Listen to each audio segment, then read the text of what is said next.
There are multiple ways to access your Bluehost email. Today I'm going to show you exactly how to do that. It's quick and easy, so let's dive into it.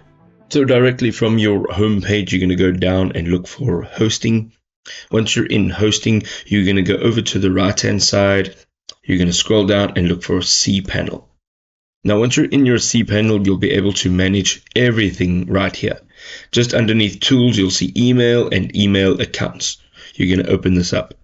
Over here, you'll see a list of all the email accounts that are being managed. And on the right, you can see there is a check email. Let's click on this and it'll open up this page. Here is where you'll be able to log in. Now, you can see that this is open source webmail software. So here is the one that we're looking for. And we can click on open. Now, you can also select this open my inbox when I log in. So the moment you log into your Bluehost account, your inbox will open up. For now, let's click on open and you'll see this is what it looks like. Now, if you're going over from the Bluehost account page where you get to log in, you can see here that there is a webmail login.